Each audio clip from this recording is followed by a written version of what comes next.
Elliot Varner stood silently in the kitchen, watching the kettle begin to boil. The faint hiss of steam was the only sound in the room. His wife, Claire, sat at the table with her hands wrapped around a mug that had long gone cold. Her eyes wouldn't meet his, and that, more than anything, told him the truth. "We need to talk," she said quietly. Elliot nodded. "I figured. It's not that I don't love you anymore." He raised an eyebrow but said nothing. Words like that always carried a hidden blade. "I just can't keep pretending." "Pretending what?" Claire exhaled, finally meeting his eyes. "That I haven't changed. That you haven't. That we're the same people we were 15 years ago." Elliot looked down at the floor. The tiles were worn near the stove, a pattern formed by years of him making coffee each morning. A domestic trail of loyalty. "You met someone," he said flatly. Claire didn't deny it.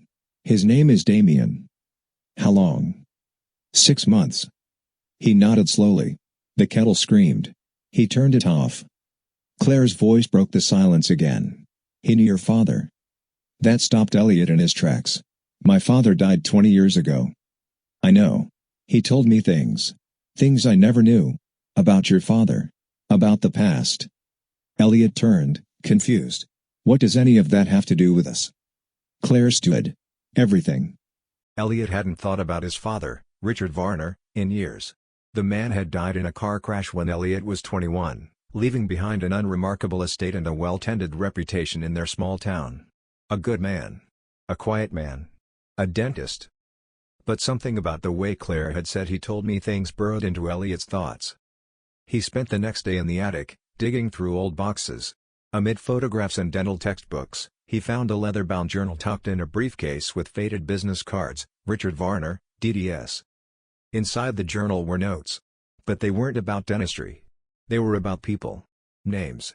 Schedules. Some coded, some not. One name stood out, James M. Creighton. Scribbled beside it, owed. Paid. Justice is slow. That night, Elliot called his mother. "Did Dad ever mention a James Creighton?" A pause. Then, "Why are you asking about him?" "Who is he?" "Someone your father tried to help. It went badly. Leave it alone, Elliot." But he couldn't.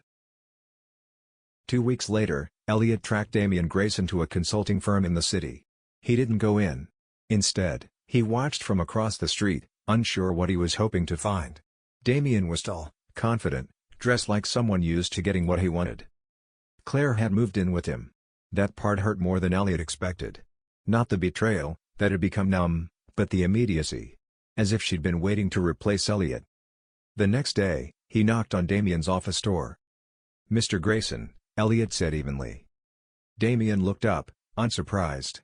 "I was wondering when you'd show up." "You knew my father." "I knew what he did."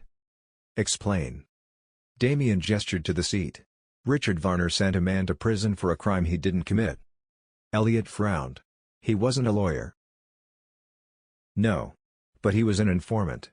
In the 90s, he worked with federal prosecutors to expose a small banking ring laundering money. One man took the fall, James Creighton. My father." Elliot's breath caught. "Your father?" "Claire didn't know who I was until recently. But when she did, she stayed. Not for revenge. For the truth." "What truth?" "That your father wasn't a hero. He was a coward who let someone else burn for his mistakes." Elliot began investigating. Court records. Newspaper archives. Old federal cases. And there it was, United States v. Creighton, 1997. One line stood out. Information provided by confidential source RV. His father. James Creighton had served 9 years. Released early for good behavior. His wife had died during his sentence. His son, Damien, had been 13. Elliot sat in his car, staring at a childhood photograph of him fishing with his dad. "Why didn't you tell me any of this?" Claire called that evening. "I didn't know at first. Damien told me when we were already involved. I didn't stay for vengeance. I stayed because I saw how much you didn't know." "And you thought breaking me would enlighten me?" "I thought you deserved to know the man you defend in your mind every day." Elliot hung up. Chapter 5, Reclaiming the Name. He met James Creighton in a hospice. The old man was frail, eyes sharp. "You're Richard Varner's boy," he said. Elliot nodded. "I didn't know." Not until now. James studied him. Did you come for forgiveness or to defend him? Neither. I came to see the man whose life my father helped ruin. James chuckled. You're not your father. That's your redemption. They spoke for an hour. About justice. About guilt. About the way legacies get built on the backs of broken men. When Elliot left, he felt no peace, but something better, clarity. Chapter 6, Walking Away. Elliot sold the house. Gave Claire everything she wanted in the divorce. He left town without a word, taking only a suitcase and his father's journal. He changed his last name to his mother's maiden one. In a quiet coastal town, he opened a bookstore and lived among stories not written by blood. Months passed. One morning, a letter arrived. From Claire. A single line. I hope you're healing.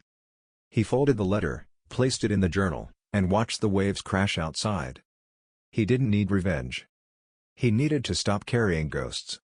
Epilogue. Damien never came looking. Elliot never returned. And somewhere, in the silence between pain and peace, a man built a life no longer shaped by betrayal, but by choice. Legacy, he learned, wasn't what you inherited. It was what you let go.